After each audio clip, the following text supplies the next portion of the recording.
Welcome to the podcast where we take a deep dive into the stories behind construction business leaders. We will share how they got started, how they found success, and the lessons learned along the way. I'm your host, Eric Fortenberry. Welcome to Builder Stories. How's it going, everybody? Today I'm here with Babak Nikraftar. Did I say it right? That's correct, yes. Nikraftar? All right. And Babak, he is the owner and founder of CondoWorks, as well as Forte Projects. They are located in Vancouver, Canada. Really excited to have you on the show today. Welcome to Builder Stories. Thanks for having me, Eric. I'm super excited to be here. Awesome. Well, why don't you go ahead and give us a little bit of your background? How'd you get into construction? What led you to start your companies? What do they do? Things like that. For sure. I started in construction essentially in the year 2001. So now we're going back 24 years ago. It's kind of hard to believe it's been that long when I look backwards. I went to a polytechnical school here in Vancouver called BCIT. Essentially, I wanted to get to be an architect originally. And when I found out how long it takes to be an architect, I just said, no, that's not the route I want to go. Also, I'm the kid that played in the sand and in the dirt and always got dirty, and I was always building stuff in the backyard. So luckily, I found a program that was more related to building construction and things like that. And when I exited that school in 2001, I specialized in building envelope specialist. Out here in the Pacific Northwest, we essentially live in a rainforest. And in the 80s and 90s, a lot of architects locally had decided to build homes using the California aesthetics. So lots of stucco, lots of windows that were flush mounted with stucco, but you can't really do that in a rainforest environment. So about 7 to 10 years later, all these buildings have started essentially leaking. So we went through the whole leaky condo syndrome that Pacific Northwest has still. There's some buildings out there that need to be reworked on. It's where all the cladding comes off and all the windows come off and everything gets redone, and what we call rain screening out here. So I started out as a tech, being on the job sites and monitoring as the contractors basically removed all the windows and stucco and just saw the amount of damage it had done to the wood structure, or if it was a steel stud finishes. So that was a really good lesson for me to understand on what bad detailing can do in construction. So in a sense, I got to see the worst of the worst up front. I did that for about 2 years, and then I realized it's not really my bread and butter. This is not the direction I want to go. So I went back to school, finished off a construction management degree in the same school that I went to, and ended up getting a job with a local developer who builds high-rises here. They've been around for about 30, 40 years at the time.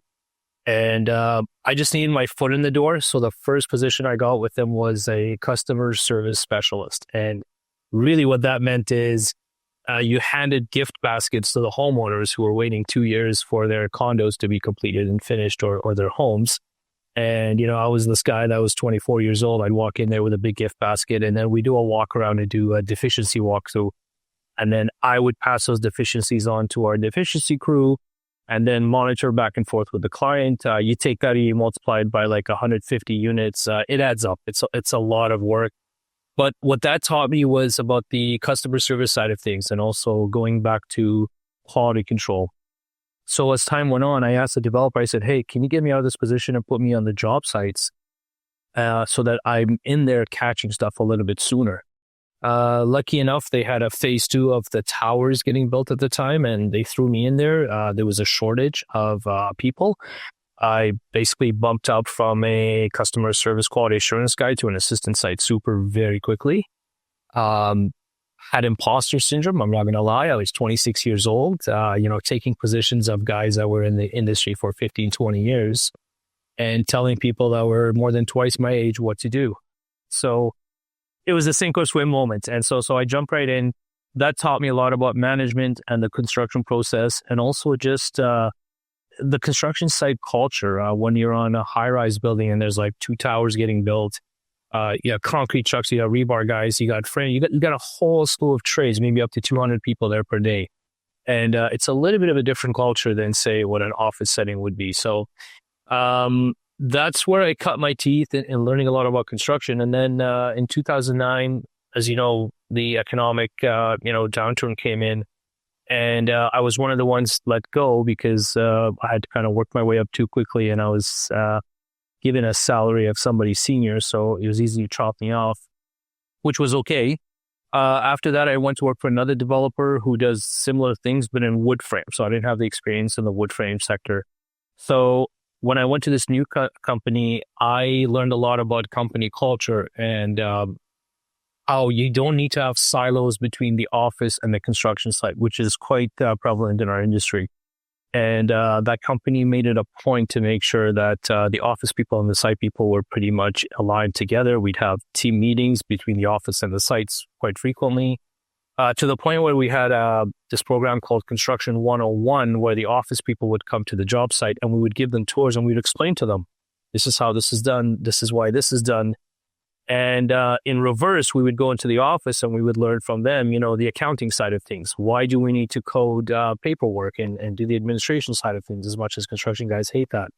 So that's where I gained a lot of my core values. And it actually taught me that, hey, construction can be fun. It doesn't need to be siloed and such. And then on the advice of the owner of that company, I went out on my own in 2014, took a huge gamble and a risk on myself, and decided to buy a piece of land with a friend of mine who's an architect, and he designed it. I built the whole thing.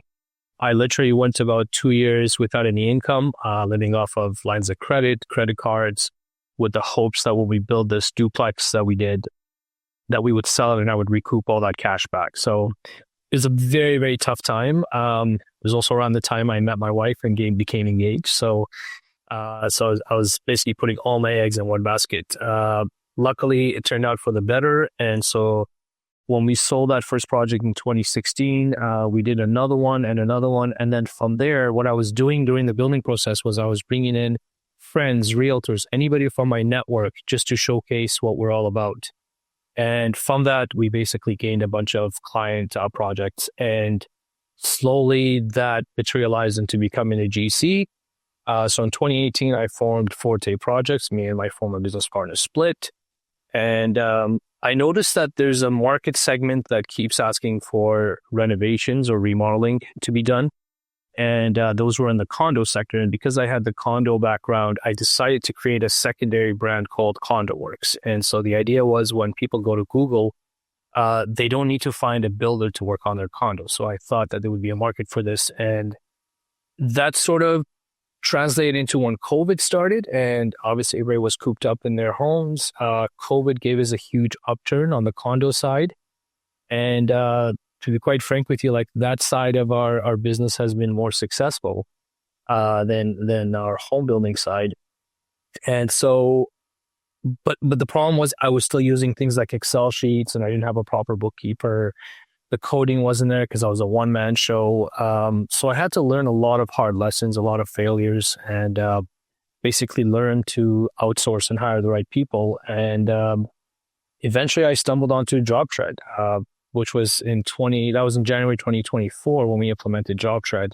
But prior to that, I had tried Build a Trend, I had tried Co-Construct, and unfortunately it was just too much of a learning curve, too many moving pieces that weren't, helpful to us. But I can say as of January 2024, when we actually implemented JobTread and all of last year and this year, like our business has pretty much grown north of 75% in top line revenue, and it just keeps growing. And I have to attribute a lot of that to the fact that JobTread gave us the systems and the confidence to be able to handle more projects and more people. We're a team of 11 people right now, including myself. And we're looking to hire probably 2 to 3 more people by the end of the year. And, that's where we are right now. That's awesome. Love the story, man. I mean, starting off, working from customer service, specialist there all the way up to, being a site super to learning the trades. I mean, you literally started from the ground floor and learned and earned your way, to I think really have that in-depth understanding of, what it takes to be in the field, what it takes to be in the back office, what it takes to build a great company culture. And then, I had the opportunity and took the risk to go out on your own, man. That's awesome. That's the dream come true. Yeah. It's had its peaks and valleys. And, one thing I've learned is you grow in the valleys. When you're in those bottom, you hit rock bottom, you got to make payroll, you got to pay trades, clients may not be paying you and things like that. It toughens you up. It really toughens you up, and it really teaches you, okay, well, I can't keep operating like this anymore. Yeah. So all those things put together, I'm still learning. I'm nowhere near where I should be. I'm still learning, and that's the beauty of this. Is one of our core values is you should have a growth mindset, and so the text underneath that growth mindset is be like a tree, always be growing and learning, and we really foster that in our culture.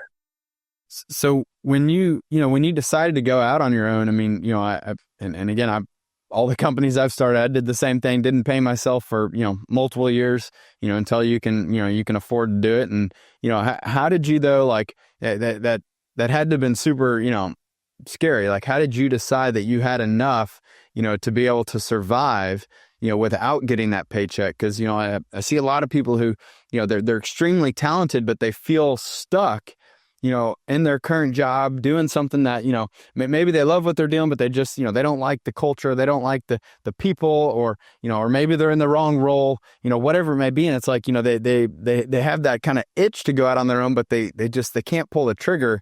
How did you feel confident enough to be able to pull that trigger to know that, look, if you don't get paid, how are you going to live? Yeah, I mean, I had a motivator, and one of the motivators was when the crash of 2019 happened, 2009 happened, the market crash. I had overextended myself financially, and I was super in debt. Like, we're talking close to $100K at the time. And when I went to work for the second developer, I realized that I can't make this money up on a salary. So I spent a tremendous amount of time, and this is, I don't want to, not point out, but I spent a lot of time on personal development. I listened to a lot of audiobooks, people like Jim Rohn, John Maxwell's, Tony Robbins, a lot of business people, and it helped shape my mind state. And at the same time, I decided to take out all the CEOs of our company and go for lunch with them, because that's sort of the advice I was given. I had no fear. I had fear to do it, but I had no fear asking them for it. And when we did meet up, Rob McCarthy, he's the owner of one of the development companies, and I give him a shout out. Literally during lunch, he said, "Go out on your own." And I go, "Well, how do I do this? What if I fail?" He goes, "Who cares? Do it again." And he said it so nonchalantly, and if those words came from anybody else, they wouldn't have had as much impact on me. But I looked up to him so much, and I go, "Well, how do I start? I don't even have money." He goes, "Borrow money." He goes, "Go out there and tell people that this is the skill set you have." Something about his words really resonated with me, and I'm like, you know what? I'm going to do this. So I paid for a couple of courses to learn how to do pro formas and how to run budgets, and there was all out of pocket, and very frankly, I couldn't really afford those, but I paid for them. And I remember going to the bank one day with a pro forma and saying, "Look, it was a piece of land. We want to build this. Here's what we want to do." And she just looks at me. She goes, "But you're so young. What do you think you're doing?" And I'm like, "Am I?" She goes, "Yeah, usually there's guys twice your age doing this." And I go, "Well, give me a shot." Needless to say, that didn't work out. But there's a book that really made an impact on me, and it was Think and Grow Rich at the time. And I had it on an audiobook, and I kept listening over and over to it. And I remember trying to make phone calls to people to borrow money from them as an investment so that they could believe in me and let me just keep going. And I remember literally not picking up the phone to make the call. And I just said, "Hey, remember what the book said? You have to face your fears. You have to face your fears." And really, when you do a few of those and then you get rejected multiple times, you just have to remember to not let the rejections bring you down, and use the rejection as a stepping stone to the next. What the next person might say yes. And when the first person did say yes and gave me $50,000 to invest, it was like, whoa, this is actually happening. But now I have to deliver on it. That's the next hard part. So like I said, I went poor for 2 years, and I paid back everybody that I could. It was a big risk because we didn't know which direction the market was going. And it helped just give me that little boost of confidence that I needed.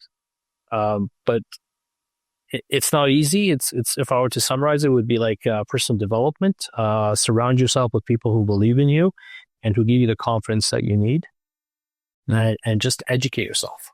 Yeah, no, I mean, I love that. And I think you're so right. I mean, just it's a mindset thing that if you believe in yourself, if you're confident, if you wake up every day ready to tackle the world and excited, to get after it, believing that you can achieve success, seeing a vision for yourself, being successful, like that's what it takes.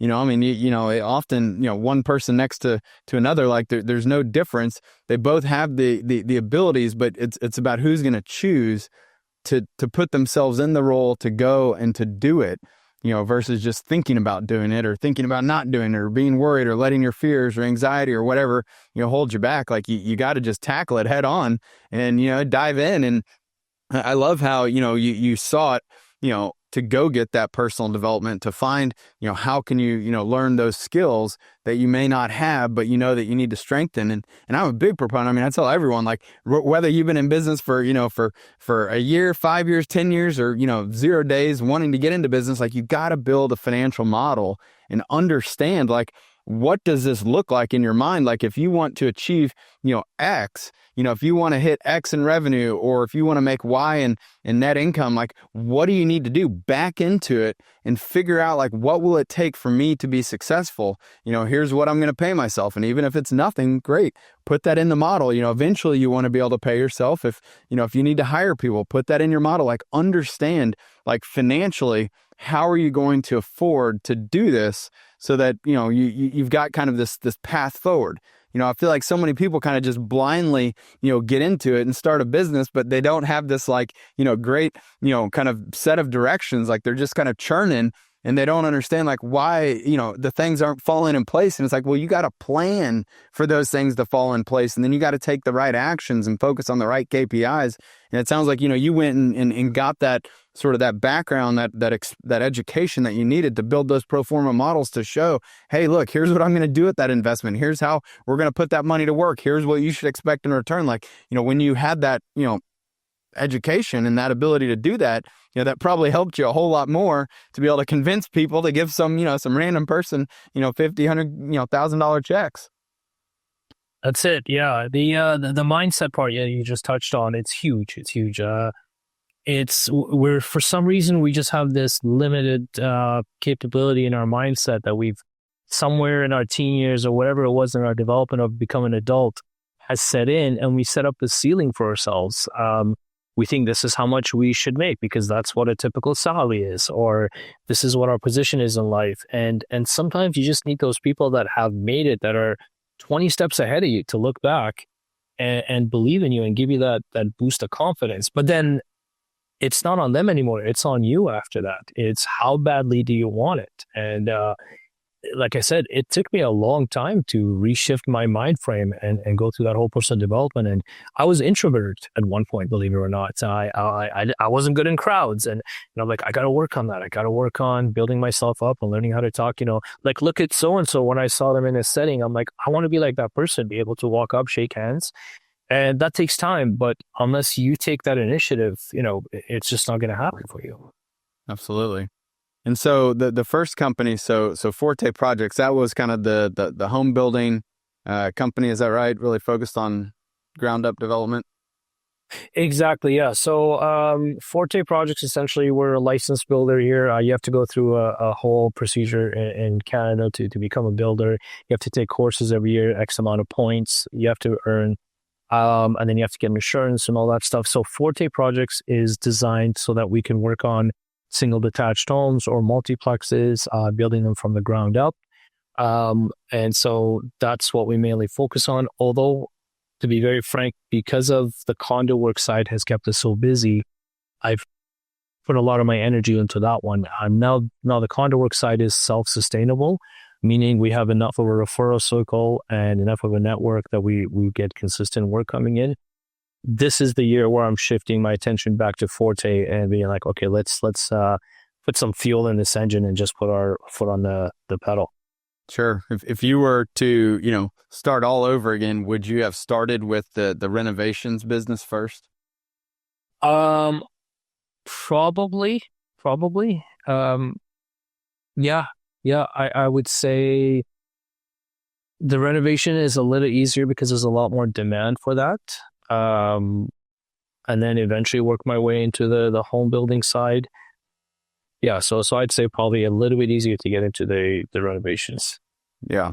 I mean, is that, again, kind of even just the inbound leads, being able to kind of set up that pipeline to attract new customers, things like that. I mean, you found that to be a lot, kind of easier to get going just because of the demand, or were there other aspects like, I mean, do you find those projects to be, to be easier or higher profit, or kind of how do you sort of evaluate everything other than just the demand? Yeah, so I want to say they're easier because with renovations, you're opening up walls. You have no idea what's happening back there. So you're always in for a surprise. Whereas new builds, you started with a clean canvas essentially, and you're in control of how to make that work. So that's one thing. The other part of it is, especially where we live in this part of the world, just cost of living is super expensive. Land is very expensive. Vancouver is one of the most expensive cities in North America right now. So you don't get as many people trying to build new homes. So a lot of people have lived in their places that they purchased maybe 20, 30, 40 years ago. They were handouts from their parents, and they have a lot of equity built into it, but not enough equity to tear the whole house down and build from scratch. Yeah. So for them, it's a less amount of risk to take the existing bones of the structure, maybe add another floor or redo everything on the interior and change maybe the windows and all the siding and things like that. So I'd say it's a bit of a larger market, but it's also susceptible to imposters or people trying to showcase that they're contractors. So learning to distinguish yourself from those people is huge, and just finding the right clientele as well. In the beginning, when you're new, you take on anything and everything. I think we all can attest to that. But eventually, as time goes on, you learn to niche down and focus on the right people. And there's also a filtration process of going through a bunch of different subs that we deal with. Sometimes subs let you down, or they don't give you the quality they needed, or maybe they over-exaggerated their capabilities. And so as time goes on, you get that filtration, and as your team becomes stronger and you become stronger as a business or a renovator, then you can take on more robust jobs and much more better clientele, and be able to say no to a bunch of others that previously you would say yes to. Sure. Have you found like kind of certain sort of red flags, or just kind of things that you're looking for that sort of at this point you're fortunate enough to be able to say, I just don't think we're the right fit? Yeah, absolutely. So I've mustered up the courage now to ask people very early in the game. I let them know that we're about to date each other for the next few months. We need to make sure we're the right fit. What is more important to you? Is it communication? Is it your people? Is it the end product? Is it the whole experience? And where do you put money on the whole spectrum of that? And if I discover that people are looking for the cheapest person at the end of the day, I just have a very honest conversation with them. And I say, listen, we're not going to be the cheapest. We're not going to be probably the most expensive either. But here's what we bring to the table. And this is why we charge what we charge. And when I do that, then it completely changes who our clientele are going to be. And it just makes it a lot simpler for us to filter through that. Yeah, absolutely. What's the team look like today? And are these two entirely separate companies and teams, or like, do you have any sort of shared, back office resources or anything like that? Right. So up to about a year and a half ago, 2 years ago now, almost, we had two separate entities. CondoWorks was a separate entity, as was Forte. But what we did was we decided to bring everything under one umbrella because it was becoming super administrative heavy. Going back and forth. So now we say CondoWorks doing business as Forte Projects, or vice versa.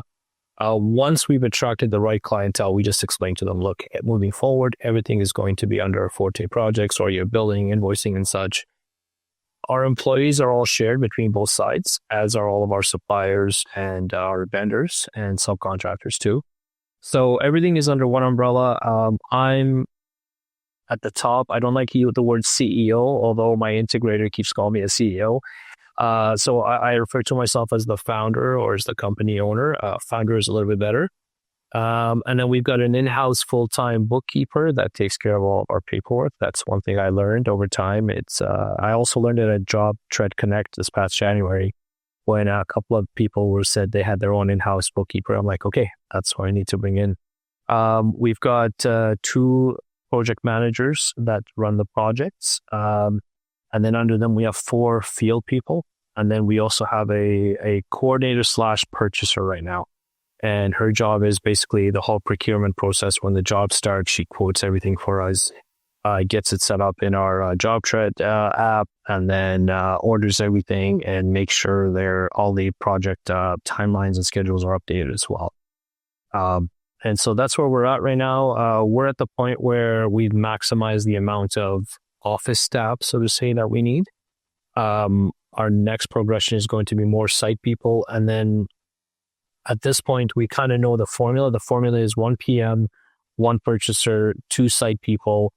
That can handle probably up to say $3 million worth of work. And so if we keep going at this pace, that's going to be our cut and paste formula moving forward. Nice. How'd you figure that out? Trial and error. It's,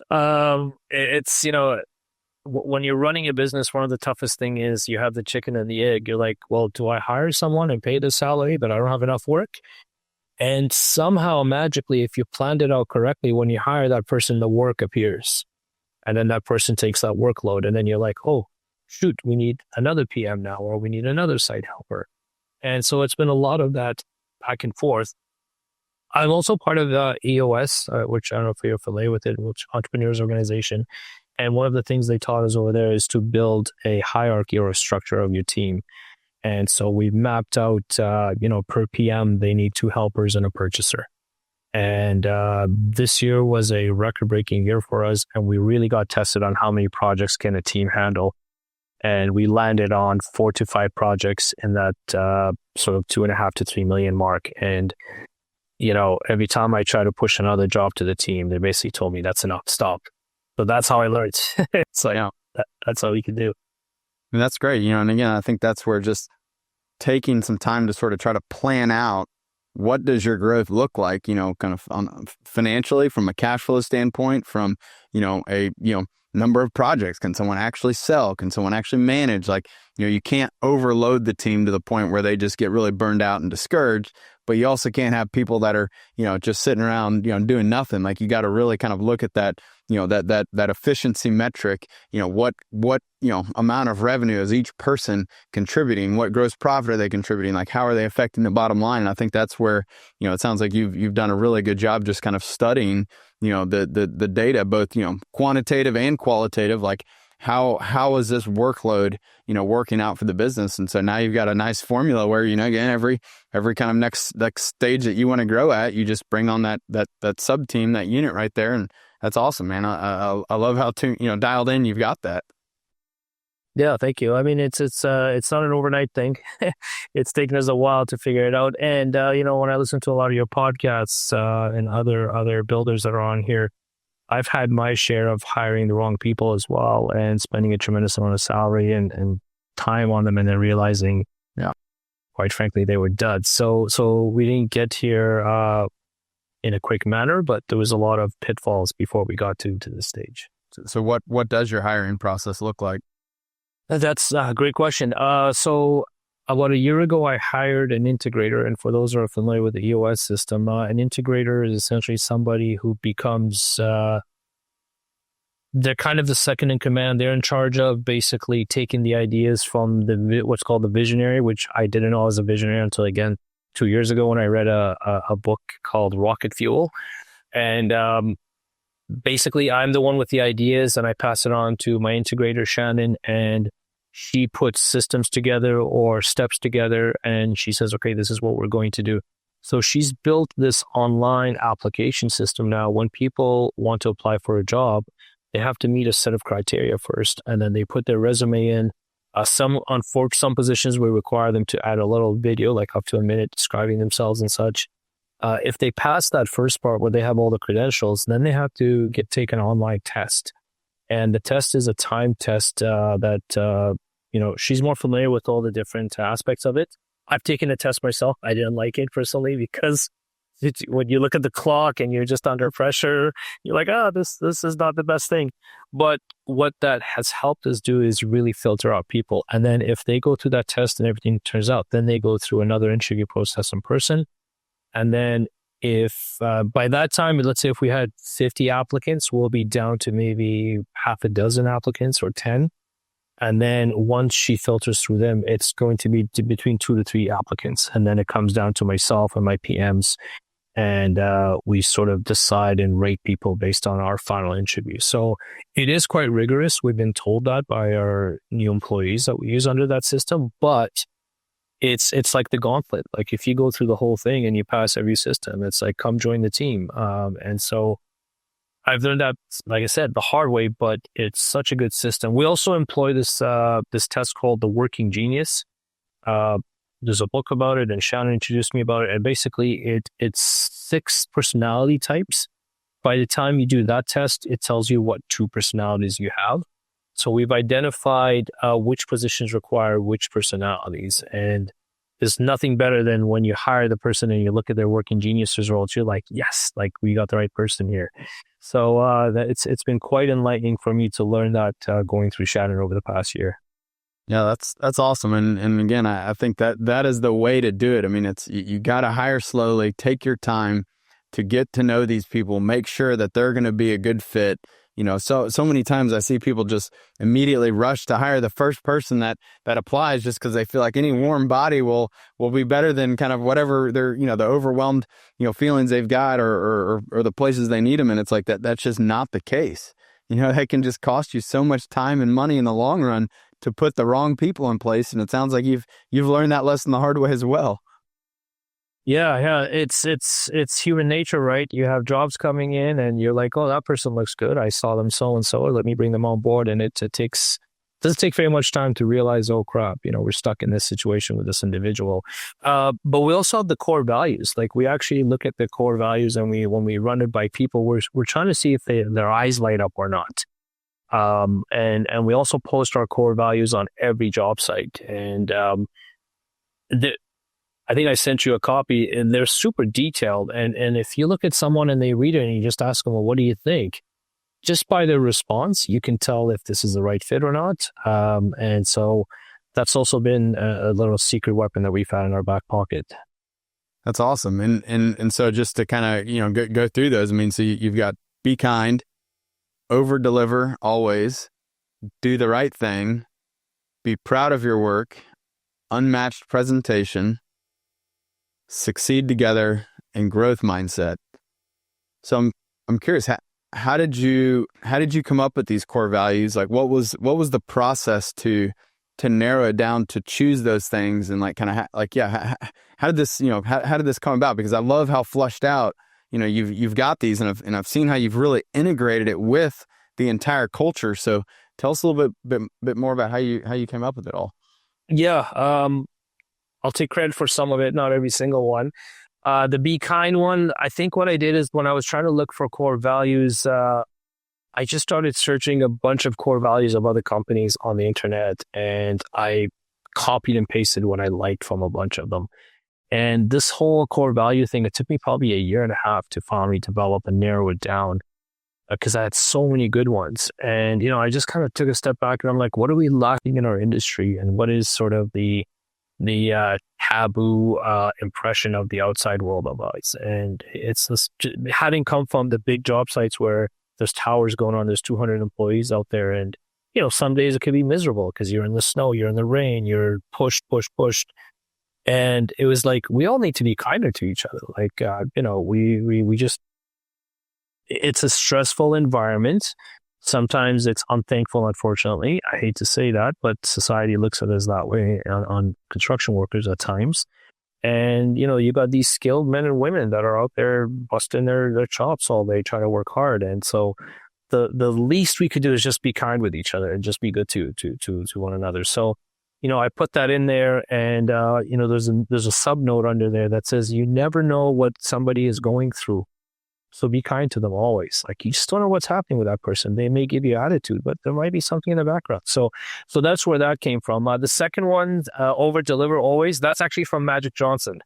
I listened to, I've read a couple of his books and I watched several YouTube videos. And one of the things he says to his people and his staff is to always over deliver. And he gives some examples of that. And I said, you know what? That's perfect. Let's do that. The reality of the over deliver part is we sometimes lose money over it, but I'd much rather over deliver and have that client have a good taste in their mouth and, you know, make money out of them. So from a profitability side, that one's not the best, but it's actually a good ethic to live by. The other ones, a couple of them were derived from my last employer that I said was a developer, and they had a whole different culture where they integrate the site and the people together. And that has to do with unmatched cleanliness or unmatched presentation. Sorry, make sure your job sites are clean and tidy. Make sure you yourself are presentable. Because one of the things I do is I ask people, I go, what's your perception of a construction worker? And it really sucks when I hear them say, you know, somebody's smoking a cigarette, cursing, dirty, and I'm just like, we gotta change that image. Like, that can't happen. No.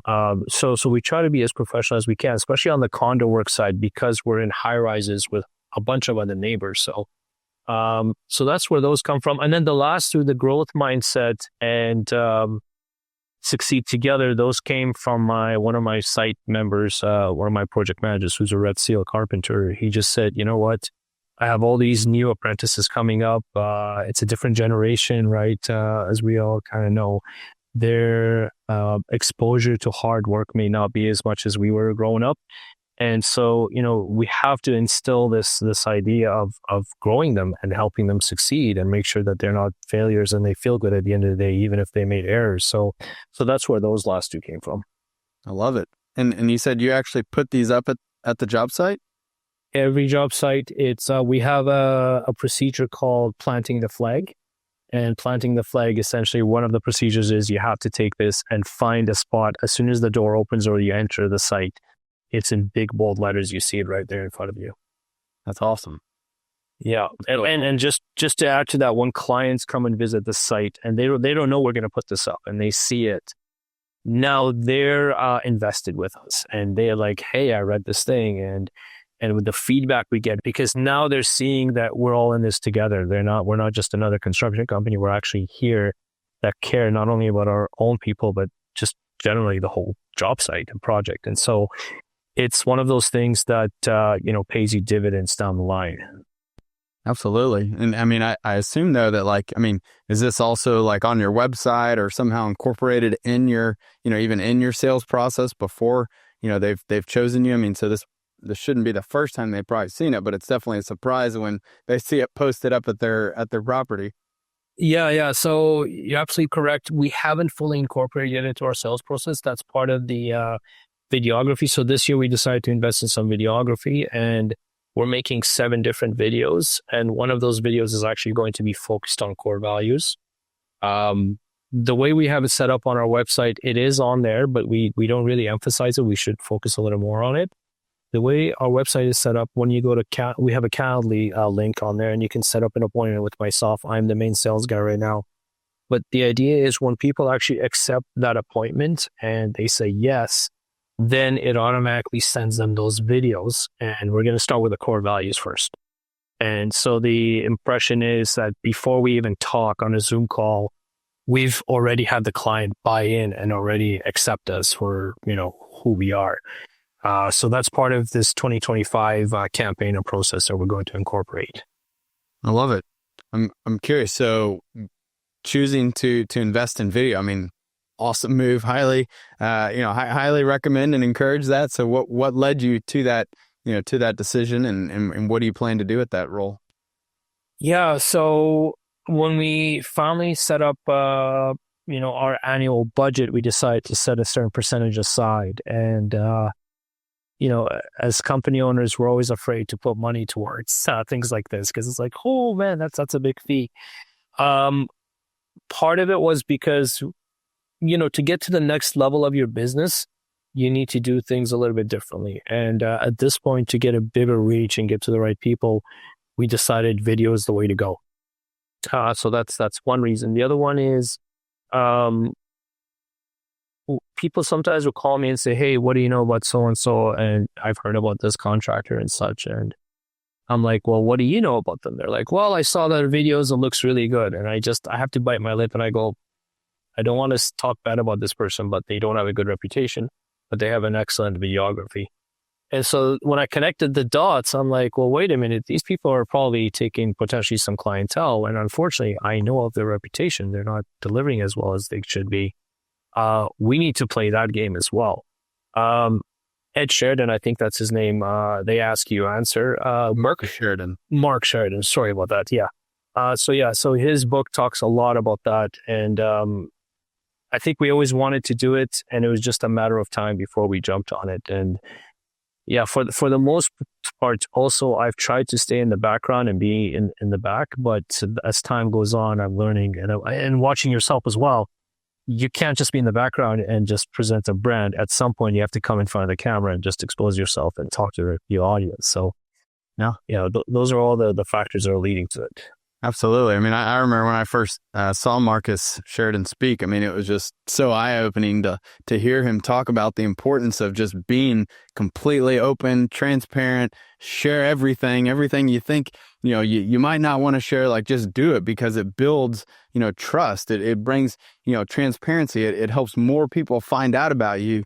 And, I immediately bought his book, They Ask You Answer, right after that. And I read it. I was like, man, this is incredible. I need the whole team to read it. And I bought, 10 or 15 more copies of it and gave it to everyone at the time. And, it really, I mean, honestly, like it transformed the way that we think about how we use video, how we disseminate information. Like in the very beginning of JobTread, like we used to do our customer town halls, our product release webinars, but like we only, allowed customers and existing users to attend those.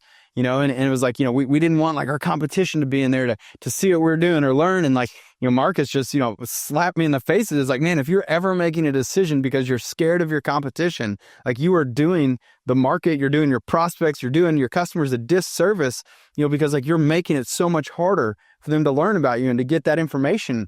And so like immediately after that, like we just started opening up everything, like every webinar we do, every, just everything is open to anyone who wants to come and attend. And, we've seen our competition on there. I mean, it is what it is, right? I mean, we're going to, publish everything on YouTube, and we got over 500 videos, and like, it has made such a huge difference. So like, I really do credit, the principles that he taught in that book, as well as just, again, video, like we have, hundreds of new customers signing up every single month now. And like maybe only around 50% of them like actually even talk to us, and it's like, that's just like mind boggling, right? Like it was like 100% had to go through the sales demo and the whole process and like, let us walk them through it. Now they've already educated themselves by finding all of that content, whether it's on our website, on YouTube. And like, I think those same principles though can apply to really any type of business.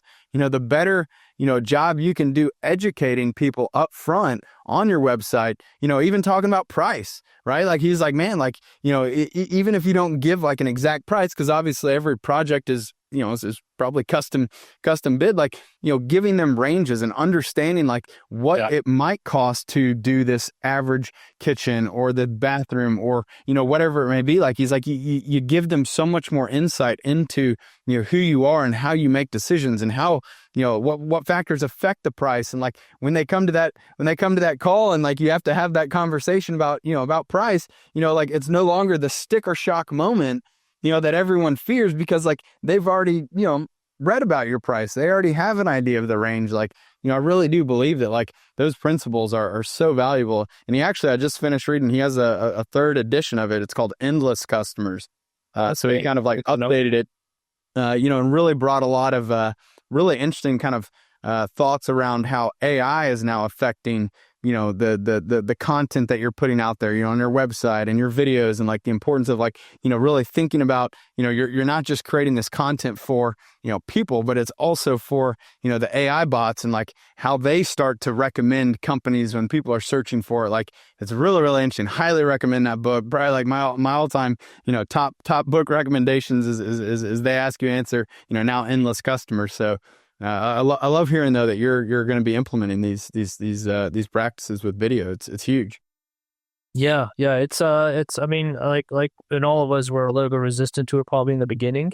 No. Both from a price level and also camera shy. But the more of these things you do, the easier it becomes. And like I sent you a video about our two companies because for the longest time we had people saying, "Well, which one are you? Are you this or that?" We're like, you know what? Let's make a video. No. And ever since I've sent that out, the response I've gotten from people, it's like, okay, now we get it.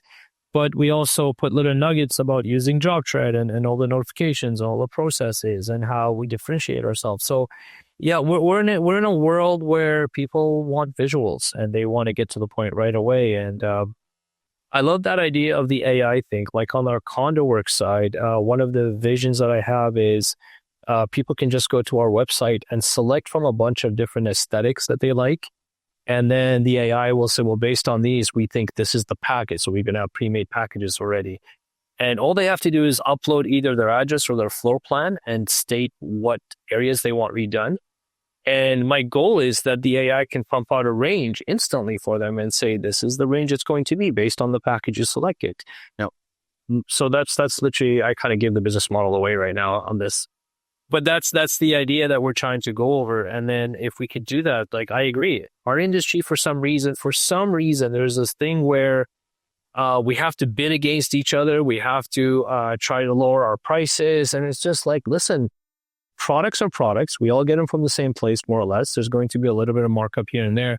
And labor rates are labor rates. If you're running a legitimate company where you're paying your employees, you have benefits, you're not going to be too far from the next person. So stop with this, trying to make us fight each other in a cage so that we can give you the lowest price. So I love what you're saying. Like that's how it should be. It should be very transparent. Yeah, it does suck when you see kind of, those contractors out there that are just, again, it's just they're lowballing the price. They think that's the only way they can win jobs. Like they're cutting corners and like they can't see that, like, they're actually not helping themselves. They're not able to pay themselves what they deserve. They're not paying their people right. They're not doing the best job that they could for that customer. And ultimately, I mean, those are the guys that end up, in trouble with, their finances, their cash. They're robbing Peter to pay Paul. Just like that is what's giving this industry a bad rap. Like we need everybody to be able to price what they should be pricing so that like this whole industry, like we, again, a rising tide lifts all boats. Like if everyone, knew their costs, understood what they need to make on every job to cover their own overhead, which again, it's specific to each individual company and how efficient you are and how you run your business. But like, that's what we need for the industry as a whole to try to turn around some of that bad reputation that, you talked about earlier. I think that's so important. Absolutely. Yeah, I totally agree with you. There's so many tools today. Besides, like I keep coming back to JobTread because that's been a huge differentiator for us. But there's things like Loom that we use now, where we just send short videos to the client, explain a question. They have a question, we answer them right away with the Loom. Boom, it's done. Just learning how to also utilize the technology. I know it might be a little bit hard for our industry, but we're craftspeople. We're artists. It's taken years to learn this craft, and we can't sell ourselves short because of just a few bad, apples out there that have created a bad name for us in the industry. I love I love when I see people using Loom and video. I mean, that's, like our support team, like almost all the inbound email support we get, we try to respond with an actual quick video showing them how to do it instead of sitting there, taking more time to write out a bunch of detailed responses and answers. It's like, look, I can just click record, talk it all out, show it to you right now, send it. And like, I think the neat thing about video, whether it's, kind of recorded in that type thing or put on your website or whatever, like it's giving people the opportunity to like see the humans, see the people behind, the company, behind, the mask, like, and it's like, that's all building trust and relationships and like understanding the real people. It's not just kind of some machine that, somehow is going to just turn around and answer your questions. Like it is like the importance of kind of having that, the people behind it. I mean, I think everyone's team, is what will make or break their company, and so the better that you can be about kind of staying front and center with the clients, with the prospects, like building those relationships from the very beginning, even before they've contacted you, like, you're starting that whole process of making them, want to work with you, want to be part of this, project or process or whatever it may be for them. And so, I love seeing you guys doing that.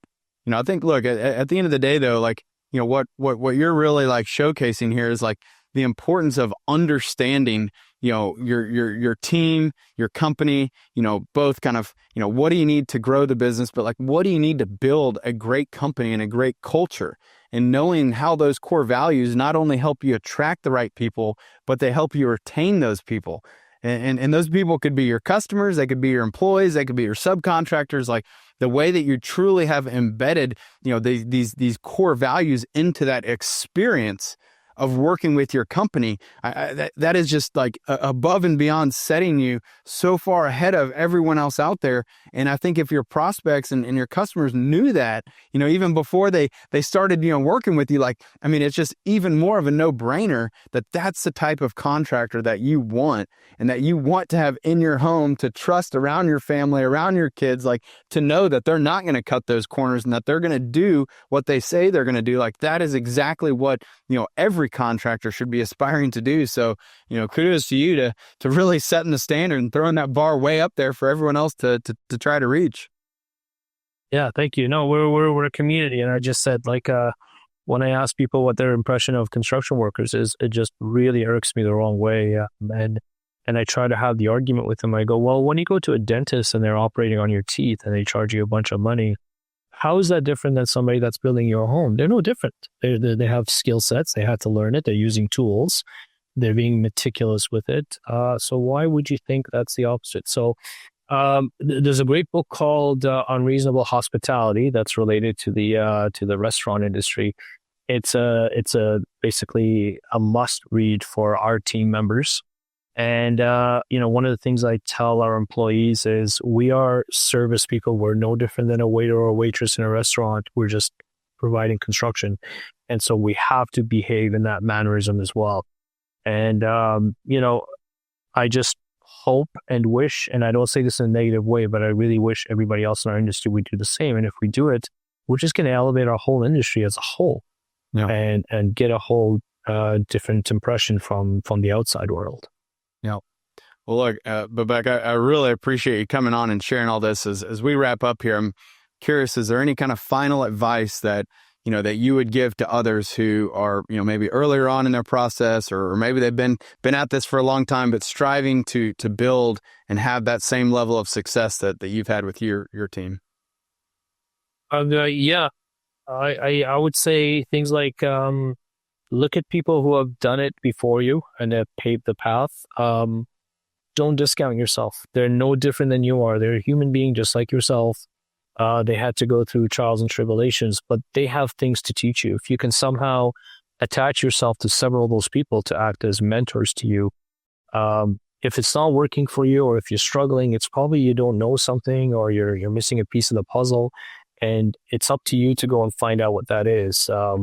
If you believe in your work and what what you bring to the table, the sky's the limit. There's a lot of openings out there for you. So just surround yourself with people that have already done it and are at a higher level, so that you can just absorb some of that knowledge and experience off of them and just apply it in your world. That's awesome.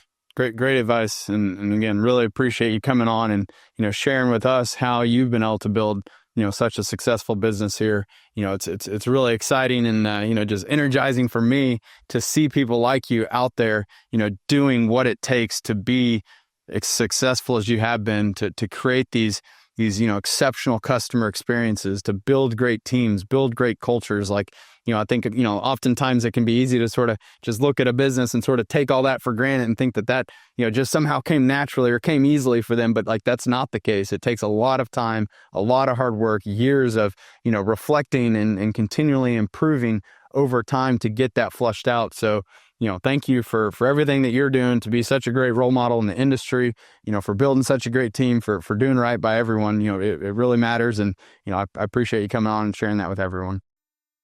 Thank you, Eric, and thank you for your leadership and your team. Job Trend Connect was amazing. We've already bought our tickets for next year.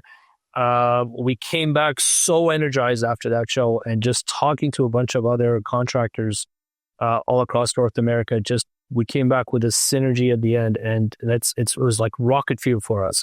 So thank you for doing what you're doing, and I appreciate what you guys do every day, and you're definitely one of a kind as a company, as a team. So without you guys, we wouldn't be where we're going and where we are right now. So I just want to say, give my gratitude to you all. I appreciate that, and look forward to seeing you again soon. Thank you. Appreciate it. All right. Thanks for having me. Take care. Yeah. Thanks for joining us for this episode of Builder Stories. We hope you enjoyed the conversation and gained valuable insights that can help you in your journey along the way. Don't forget to subscribe to the show and leave us a review. And as always, if you or someone you know has a story to share, please contact us at builderstories.com. We'd love to hear from you. I'm Eric Fortenberry, and remember, every builder has a unique story. Keep building yours.